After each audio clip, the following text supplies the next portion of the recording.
And the Labor, Industry, Veterans, and Military Affairs Finance and Policy Committee will come to order. I would like to announce that this meeting will take place in accordance with House Rule 10.01.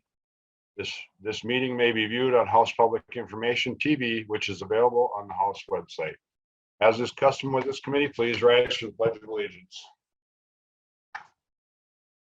Pledge allegiance to the flag of the United States of America, to the republic for which it stands, one nation, under God, indivisible, with liberty and justice for all. Mr. Petrie, please take the roll. Chair Eklund. Present. Chair Eklund present. Representative Zhang. Present. Representative Zhang present. Representative Detmer. Representative McDonald.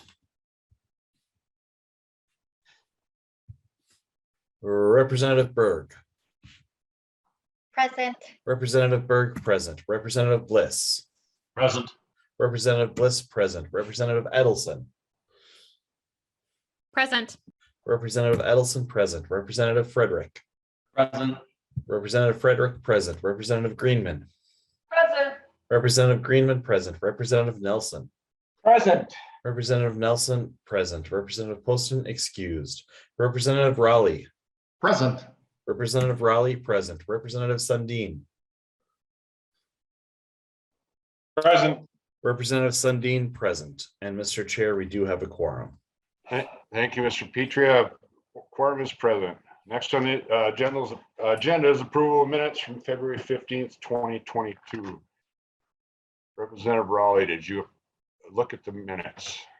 Mr. Chair, I have looked at the minutes and I would move the adoption, please. Representative Raleigh moves minutes from February 15th, 2022. Any questions, additions, or deletions?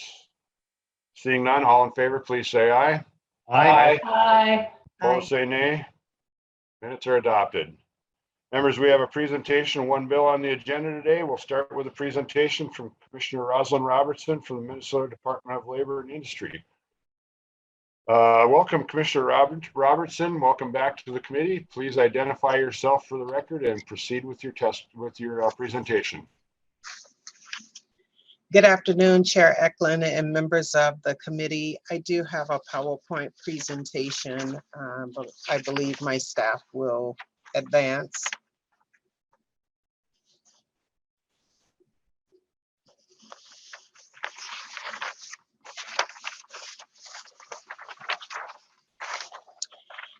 Great. So I'm really hoping that we can have somewhat of a discussion here today, but I did put together a few slides and I have a few statistics that I think will be helpful.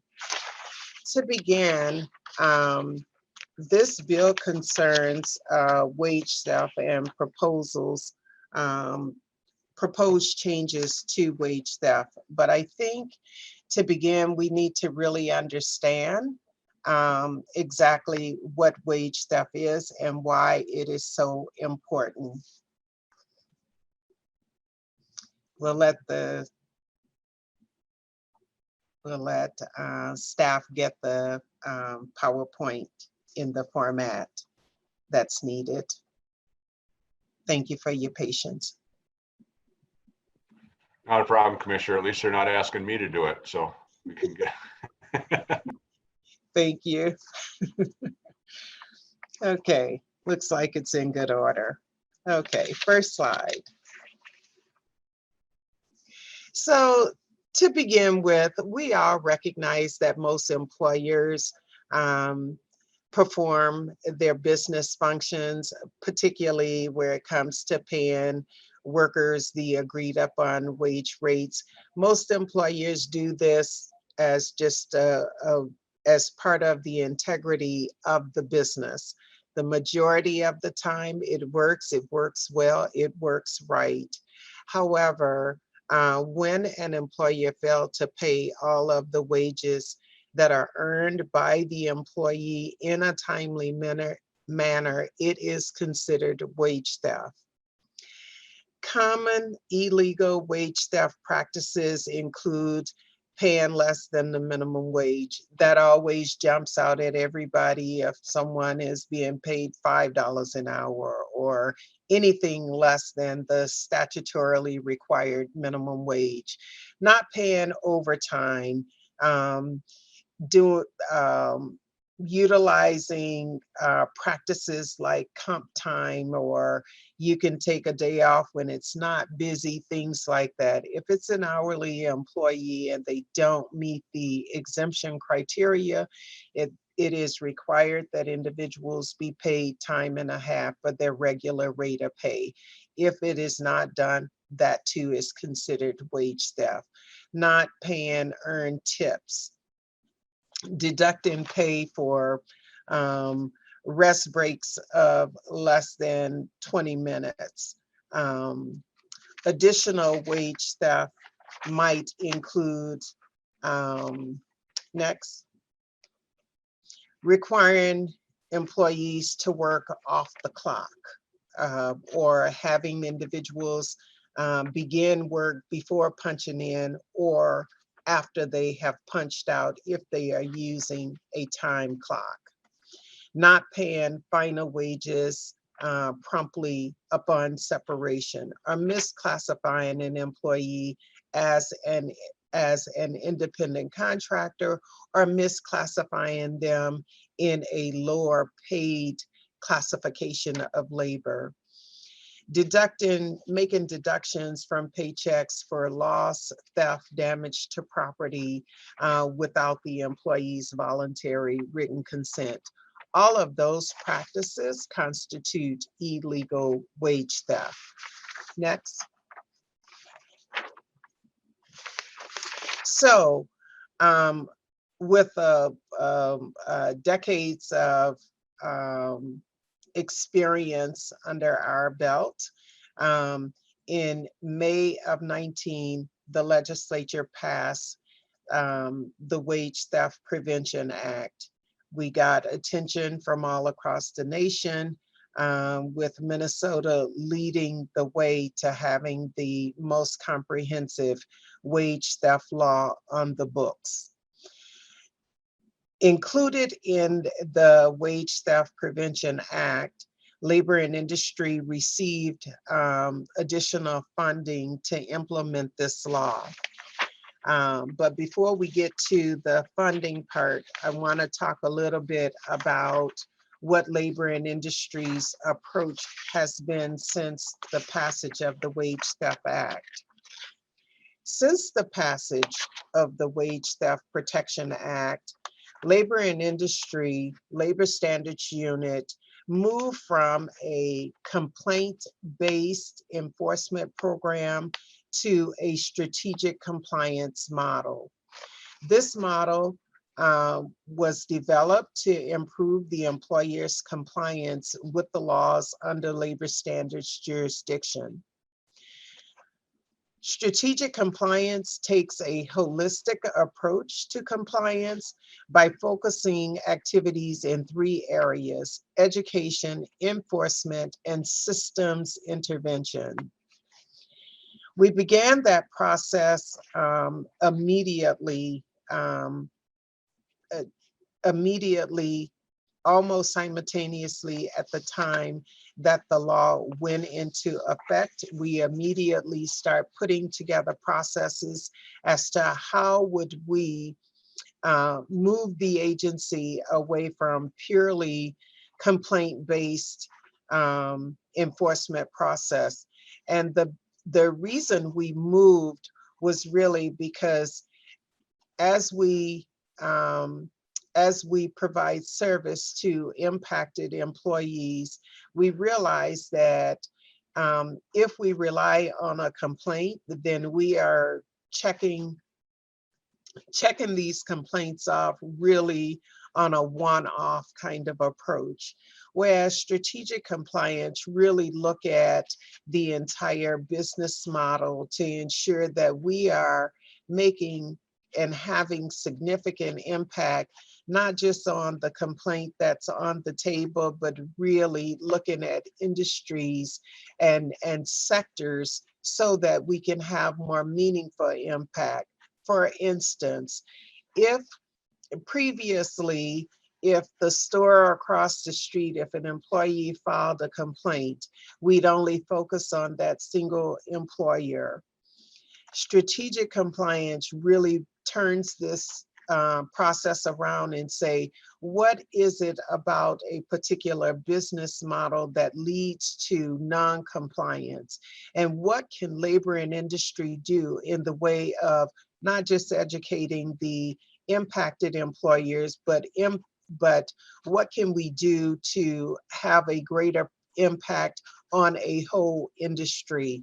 For instance, the restaurant industry, if we see certain practices brewing either in a geographic area or in an industry specific area, we want to be able to have a more meaningful impact than just simply collecting the back wages that may have been withheld from a single employer. We're using this information to be really thoughtful, looking at numerous systems, intervention steps, everything that we can to have a more positive impact so that that single employer does not violate the law, violate that same section that's in the same way, but not just that single employer. What can we do to educate the industry to make certain that the entire industry is growing in their awareness of what the specific laws are and how to come into compliance? We currently, we've been using this process now.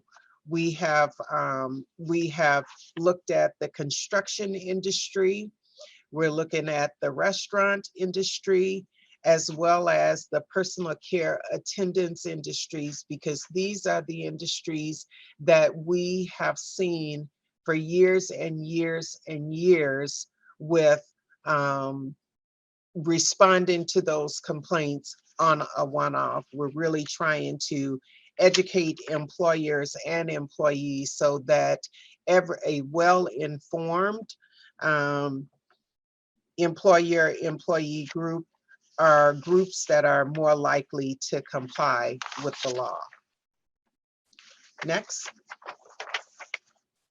So as part of the Wage Theft Protection Act, we did receive an appropriation to stand up this program. And currently the labor standards staff is at full staff. We hired 6 additional positions. We also provided some support in other areas of the agency that is necessary to complete the full process. The investigators start the work, but there's also a great deal of effort that everywhere from communications to the Legal Services Unit or our Office of General Counsel all work to ensure that the investigations that are conducted by the labor standards staff are fully realized, fully complied with, make sure we are putting the cases in good order in case there is litigation that follows. Next. Again, we are working in these 3 particular areas. Our staff have been taught how to put together a comprehensive campaign when we are targeting particular sectors. We've developed campaigns for construction, restaurant, and personal care attendants, and now staff has been trained and is ready to look at other industries if the data supports it in terms of the number of complaints that continue to come in. So when I say we've moved from a complaint-based approach to strategic compliance, that does in no way indicate that we're no longer investigating the one-off complaints, but that no longer represent the totality of our work. Strategic compliance is a strategic part of that work, as well as continuing to provide education and outreach for the one-off complaints that the agency continued to get. Next.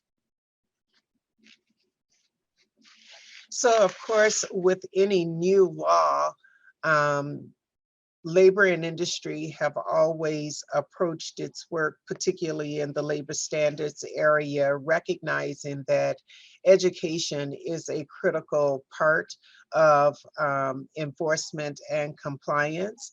And so we have taken the resources and really developed an amazing education and outreach approach. Since July of 2019, when the law went into effect, for the next 9 to 12 months following the enactment of the law, labor and industry focused very heavily on educating the employer community on the new provisions under the Wage Theft Protection Act.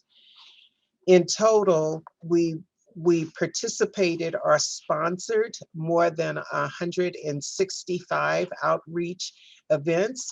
We provided presentations and webinars to employer groups, chambers of commerce,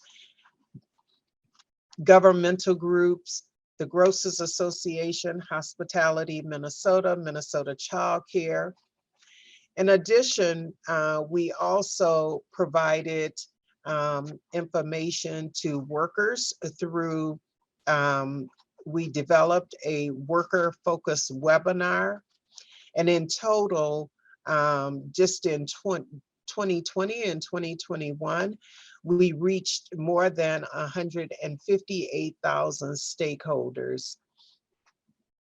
Now that we are a few years out and the law is being fully realized, we are now making the Wage Theft Protection Act provisions just a part of our regular outreach and education that we provide to employers when we are delivering information on any subject.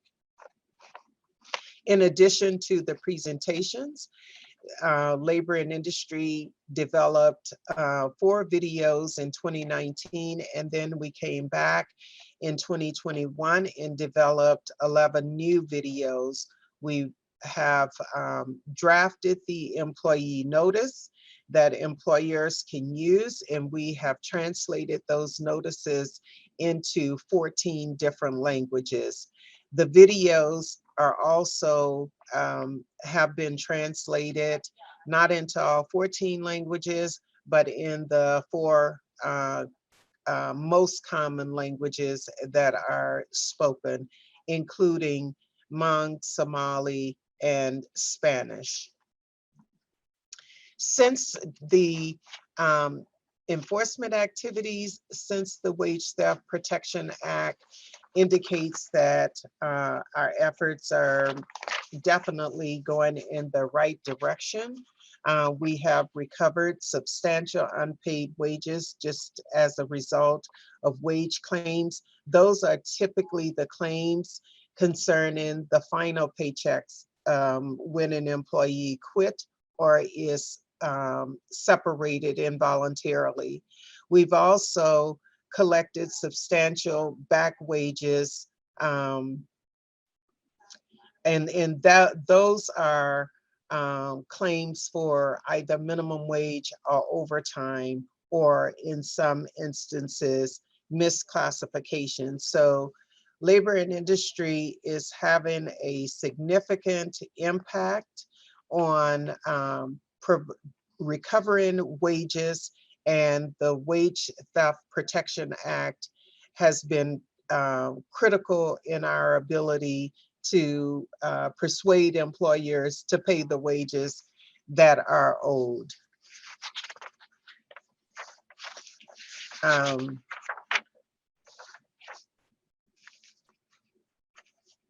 think, oh, thank you. Sorry, I lost track of myself for a moment.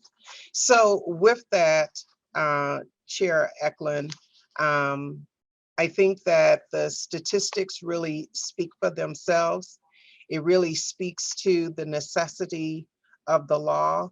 It's a critical tool that we use to continue to persuade employers to simply pay the wages that have been earned by the impacted employees. So with that, I do have other members of my staff that will weigh in on this discussion, but this presentation concludes my initial remarks. I'm happy to address any questions or concerns you might have. Thank you, Commissioner Robertson. Any member questions for the commissioner?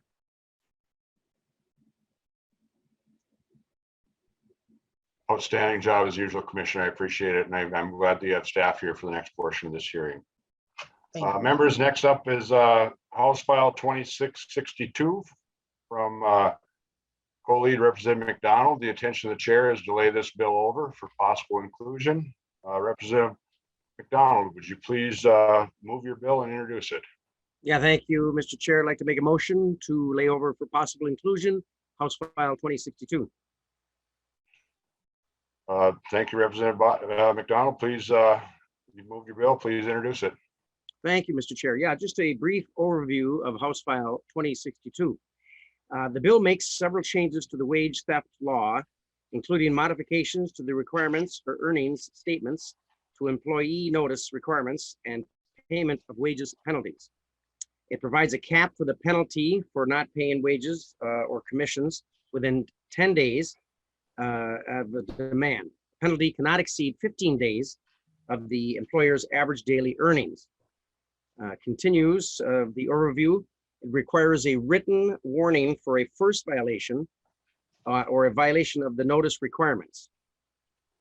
And the bill also allows the commissioner to file an employer, fine an employer up to $1,000 for each failure to submit or maintain records, and up to $10,000 for each repeated failure. So, Mr. Chair, this bill will really solidify and strengthen the bill that we passed in 2019. We all agree that theft is bad. Nobody's disputing that. However, the law that we passed in 2019 does not distinguish between honest bookkeeping errors and intentional acts to steal or defraud employees. And it imposes significant fines on Minnesota employers. Therefore, it extinguishes vital resources necessary for practicing good, honest management. So this bill will really, I believe, and many do as well in the Senate, really strengthen that bill that we passed and put into law in 2019 and protect both the employers and the employees. So with that, Mr. Chair, I think we have a couple other testifiers, I believe, with the Chamber of Commerce, and I am certainly open for questions, but that's a brief overview of House File 2062. Thank you, Representative McDonald. We do have a few testifiers. First up is Lauren Schotthorst, Director of Workplace Management and Workforce Development Policy, Minnesota Chamber of Commerce. Ms. Schotthorst, welcome back to the committee. Please identify yourself for the record and proceed with your testimony. Good afternoon, Mr. Chair and members of the committee. My name is Lauren Schotthorst, and I'm the Director of Workplace Management and Workforce Development Policy at the Minnesota Chamber of Commerce. As you know, the Minnesota Chamber is a statewide organization representing more than 6,300 businesses of all types and sizes, and more than 500,000 employees throughout Minnesota. The majority of our members are small and mid-sized businesses. Thank you for hearing this bill and allowing us the opportunity to share our organization's perspective today and why we've been advocating for some compliance and process improvements to the new wage theft law. To reiterate very clearly what I said during the development of the wage theft law in the previous legislative session, our organization does not support, condone, or approve of wage theft as a business practice. The message we carried to policymakers as they considered the best approach to legislating on wage theft, the actual proposal itself, was to make sure practical feedback was considered and that caution was exercised so that those willfully engaging in labor trafficking or other such practices were not protected by ineffective laws already on the books, but that employers who inadvertently found themselves in violation of certain confusing or complicated new wage laws were not considered to be such criminals. In other words, when the legislation was being debated, we heard that it was targeted at the less than 1% of bad actors who intentionally withhold wages from employees. And that was a direct figure used by the bill's sponsor in the House at the time.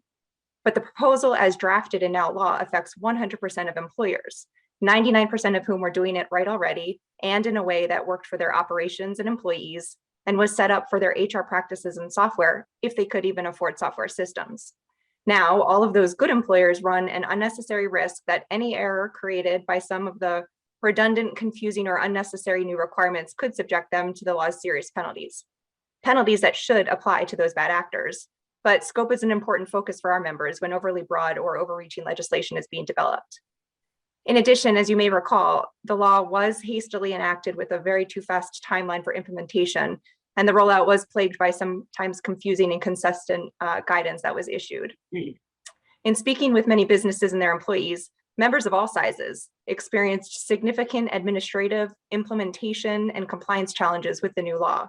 And I will say that DLI was very committed to working with our organizations and others through this. I think we were the department's first webinar. So again, I will say thank you for that, Commissioner. But I think this just underscores the importance of utilizing constructive feedback during the legislative process and being mindful of enactment dates. To give just one direct example of that feedback we received to illustrate the point, and I'll be brief, this was an employer with over 1,000 employees in multiple locations in Minnesota and a couple thousand employees outside of Minnesota. To quote, "We have always taken pride in providing our employees with correct pay and wages. This law unnecessarily burdensome for employers who have always done and continue to do the right thing.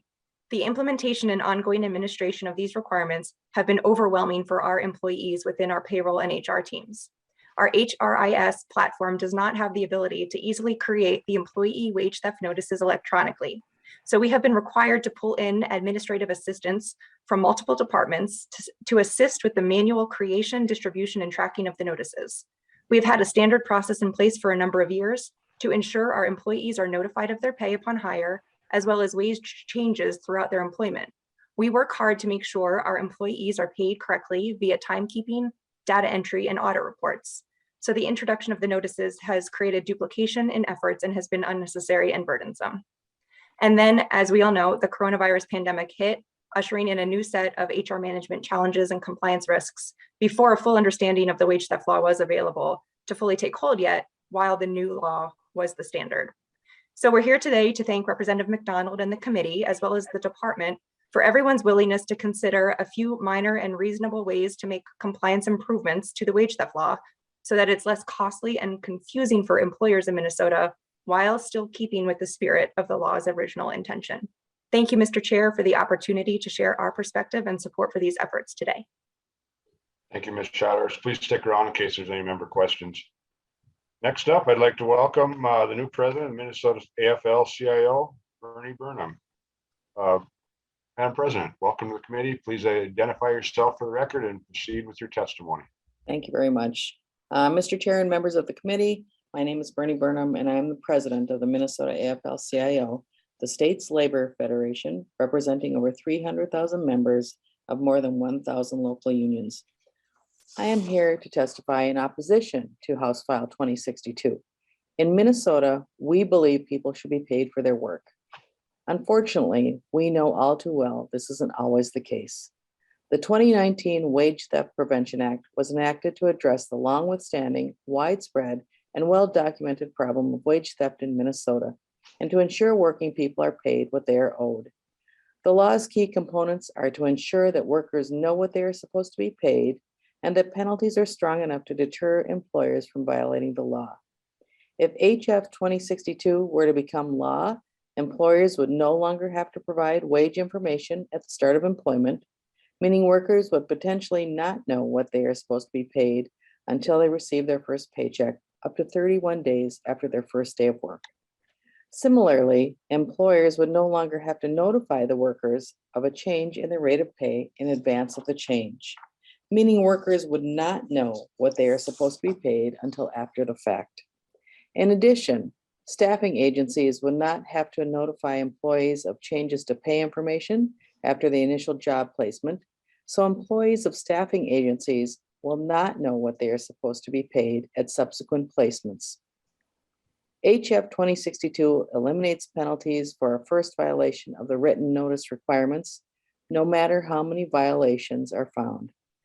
This allows employers to ignore their written notice requirement since they are unlikely to be caught, and if they are, there will be no penalty, even for willful violations affecting multiple employees. Finally, the bill limits penalties on the worst actors, employers who fail to pay more than 10 days after service of a demand from DLI on behalf of the employee. The bill caps the penalties DLI can charge at 15 days worth of wages. This would allow the worst actors refusing to pay their employees even a month after service of the demand to simply factor in limited penalties as part of their cost of doing business.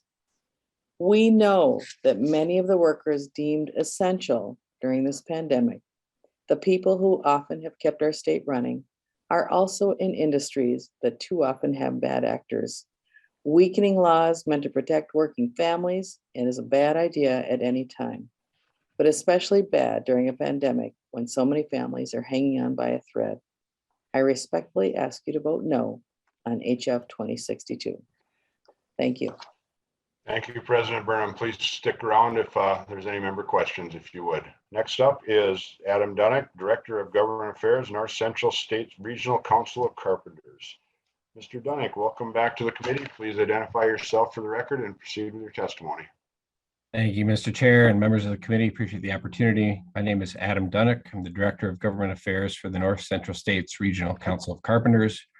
Our regional council covers 6 states in the upper Midwest, and in Minnesota, we represent 12,000 members who are carpenters, floor coverers, millwrights, pile drivers, and industrial workers. The issue of wage theft largely impacts the multifamily sector of construction, specifically in the area of wood frame, drywall, siding, and other similar scopes of work. To begin, I just want to restate what's been said. Wage theft is wrong. It steals from workers. It hurts legitimate businesses, and it costs the area taxpayers, as the wage theft model hurts all of us in our communities. And doing meetings with members across the House and Senate over the last number of years, we found allies everywhere, from urban, suburban, and rural, conservative and liberal, because at the end of the day, they believe that workers are owed an honest day's wage for a hard day's work. In construction, wage theft takes numerous forms. It is often done by misclassifying workers as independent contractors to avoid payroll taxes, workers' compensation, or paying other benefits. Our regional council identified years ago that not only were some construction companies skirting the law just to shave a few dollars from their bid, they actually set up complete business models that relied on wage theft and misclassifying and for the cheap labor. Every day in the state, we see carpenters who go to work in unsafe conditions who are not paid the wages they are promised. They're not paid overtime for time they work over 40 hours. They're not paid workers' compensation. They're not likely to have payroll taxes withheld, and oftentimes they are forced to pay back some of the wages that they work for to their labor broker. They mostly are paid in cash. Sometimes they're offered drugs for payment. It's not uncommon for workers to have hundreds of dollars stolen every day and thousands of dollars stolen from them over weeks and months. There are construction sites right now with these kinds of illegitimate business practices that are occurring. Tens of thousands of dollars are owed to workers. It is simply unacceptable. There are also developers and general contractors working in the Twin Cities and around the state who have been warned about these dangerous working conditions, and that there are unlawful practices that happen with their subcontractors involved, and that they continue to risk working with these unscrupulous subcontractors and labor brokers. Back in 2019, our organization, the United Brotherhood of Carpenters, started a tax fraud day of action in April with nationally planned events to highlight the lost revenue around tax fraud. Annually, we estimate over $8 billion. I'll repeat that again, $8 billion is lost in tax revenue due to wage theft. And a recent study by the Midwest Economic Policy Institute estimates that 1 in 5 construction workers in Minnesota has had their wages stolen. They also estimate that Minnesota loses $136 million in state tax revenues due to construction industry payroll tax fraud, including $65 million in income taxes, $13 million in unemployment insurance, and $58 million in workers' compensation premiums. Now to the substance of House File 2062. Our regional council was originally approached by some of our contractors to explore ways to change the pre-employment notification. We are open to some of those changes. We support some of the language allowing for collective bargaining agreements to be used as pre-employment notification. And we understand that the Department of Labor and Industry has tried to work to clarify that part of the law through their outreach. However, we were not approached about changing some of the consequences from fines to warnings, and we object to those proposed changes. We also strongly oppose any efforts to limit penalties to 15 days. First, the limit places a challenge to recover wages in a timely manner. When construction crews move around so frequently, and sometimes it's hard to have their wages stolen, workers have their wages stolen over an entire season. So if workers are having their wages stolen for months or years, which we encounter regularly, it would be hard for us and unfair for the workers not to be able to recoup more than 15 days of penalties. I want to be clear as I can on this one point. One central argument for cutting down on wage theft is that we have to go after the worst of the worst offenders. Even the business community said this. There's very few bad offenders, but we have to go after the worst of the worst offenders. This is why limiting the penalties to some time period or a dollar value is not a good idea. It'll send a signal to construction companies who commit wage theft that there will be a smaller penalty to pay for breaking the law. In summary, wage theft continues to happen every day in our industry. Unfortunately, even in the face of our efforts, the legislature's support, and the Minnesota Department of Labor and Industry's commitment, we see it every day in the field. We must continue to raise awareness of this issue within the legal and law enforcement communities, and we must continue to educate local decision makers and communities about the problem. We're going to continue to push developers and owners of projects to demand that we will not stand for this harmful business model. Despite the temptation of low prices, and behind that low price and that low bid is stolen labor. Behind that low bid is unpaid overtime. Behind that low bid that looks too good to be true is an unsafe work environment. And that low price comes at the physical expense and social costs of working people who are exploited, bullied, threatened, and abused, and sometimes trafficked. So I ask that the legislature continue to be vigilant about wage theft and oppose House File 2062. Thank you, Mr. Chair. Thank you, Mr. Donick. Please stick around if there's any questions. Last testifier scheduled today is Deputy Commissioner Nicole Blissenbach, Department of Labor and Industry. Commissioner Blissenbach, welcome back to the committee. Please identify yourself for the record and proceed with your testimony. Thank you, and good afternoon, Chair Eklund and members of the committee. My name is Nicole Blissenbach. I serve as the Deputy Commissioner at the Minnesota Department of Labor and Industry. I am here today to testify in opposition to House File 2062. Before jumping into the particular concerns with this bill, I want to remind the committee of some of the many reasons for the Wage Theft Prevention Act and its requirements. At the department, we know firsthand the devastating effect of wage theft on working Minnesotans, both to their financial well-being and their health and safety in the workplace. But these negative impacts extend far beyond individual employees. Wage theft adversely affects employers who play by the rules. For example, an employer who misclassifies employees as independent contractors or pays workers off the books results in the employer's failure to pay unemployment insurance and other payroll taxes, or buy and protect workers with necessary workers' compensation insurance. Misclassification also typically results in the failure of an employer to pay workers required overtime compensation. This gives these employers a significant unfair competitive advantage over those employers who follow the law. The Wage Theft Prevention Act addressed some of these concerns by introducing criminal consequences for wage theft and increasing resources for the department for enforcement, but also increasing worker access to information directly related to their terms and conditions of employment. Worker education and knowledge is an incredibly important component of combating wage theft. With that background, the department's concerns can be broken down into three main categories. First, some of the proposed changes will roll back much needed worker protections established in the Wage Theft Prevention Act. Second, some of the changes specifically remove necessary deterrents to bad behavior. And third, a number of the proposed changes are unnecessary because the department already reads the language to do what the proposed changes are attempting to do. Just a few examples. The bill eliminates the requirement that employers provide the written notice to employees at the start of employment and instead requires it to be provided with the first earnings statement. This is an example of rolling back worker protections. The department's concern is that this would allow an employer to not communicate important terms of employment like pay or exemption from overtime for up to 31 days. Employers are required to fill out other paperwork at the start of employment. It's important to the department that employees understand their terms of employment at the beginning of their job. The bill eliminates the ability of the department to issue penalties upon the first finding of a violation of the initial notice or change notice requirements. Currently, the law allows the commissioner to issue civil penalties to employers who are found to have repeatedly or willfully violated the initial notice or change notice requirements.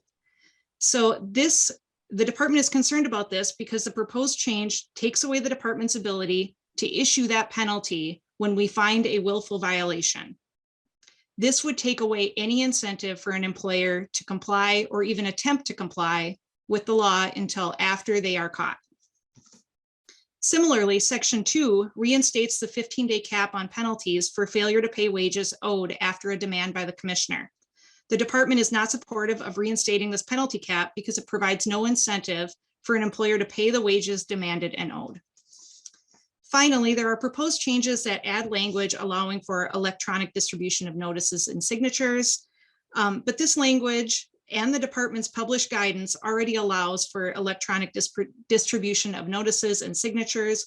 This is an example of one of the changes that is unnecessary because it's what the language already provides and how the department already interprets it. So in conclusion, the department's goal is to ensure the law as implemented provides strong protections and deterrence against wage theft. The bill makes that goal harder to achieve, which is why the department opposes the changes presented in House File 2062. Thank you. Thank you, Commissioner, for your testimony. Please stick around if there's any questions. That's the end of our testifiers. Any member questions?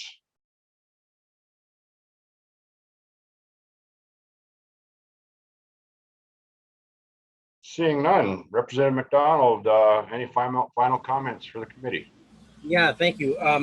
Yes, when Representative Mahoney said in his testimony regarding the problem with wage theft, he said it was only 1% of employers, and yet Ms. Burnham said it was widespread amongst Minnesota employers. So I think there might be a disconnect there between the intent of the bill and the author of the original bill and what's happening. I think that's still true, that 99% of the employers are very honest with their employees and not making mistakes. And wage theft is very serious. We take this very serious. Now, I'll agree that maybe the 15-day cap is probably not enough, but in perpetuity certainly isn't. There must be, Mr. Chair, a common ground that we can work together. To err is human. And to have a $1,000 fine on that first error and a $10,000 fine on the second error is very excessive and punitive to employers. And it certainly isn't good for relationships within the companies. So I think we have to have a common ground, certainly not have a cap of in perpetuity of penalties. If there was an error or even a dispute between the employee and the employer, that in perpetuity penalty that could go on, drag on for months and months, even a year. And that is very excessive. So I think that we need to put in law some kind of cap that makes it fair and equitable for employers. And at the same time, allowing employers the benefit of the doubt for a one-time mistake. To just arbitrarily slap them with a fine and not even allow them any explanation for an error, that's punitive. And that's not fair for our employers and employees at all. So I just say that in closing, Mr. Chair, that we need to really strengthen the wage theft law. All our testifiers, the good testifiers, you did a fine job, although you were acting as though we wanted to get rid of the 2019 law. And you reiterated many of the talking points that we talked about years ago, and those have already been taken care of. That's why we have the law. We just need to strengthen it for both the employer and the employee. And my law does that. But I'll certainly work with you. I know that the Senate, Senator Pratt has been working with the commissioner. He did state that Commissioner Robertson and that agency has been very good to work with and very understanding to employers at this point. But I think we need to put law, strengthen those areas to give the benefit of the doubt for employers for error, at least a one-time offense at this point. And then also the cap. We really need to secure that and have a cap and find a happy medium if 15 days isn't enough. So I guess that's, I asked for a possible, consideration for my bill and the omnibus bill to include it. And I guess that's all I have to say, Mr. Chair. Thank you, Representative McDonald, and I agree, the Department of Labor Industry is an outstanding advocate for our workers and for our good employers. We need to take care of the bad ones. Representative McDonald renews his motion that House File 2062 be laid over for possible inclusion in an omnibus bill. The bill is laid over. Any further questions or comments from members? Seeing none, our next committee meeting will be Tuesday, February 22nd. We currently have 2 bills on the agenda. We are adjourned. Thank you.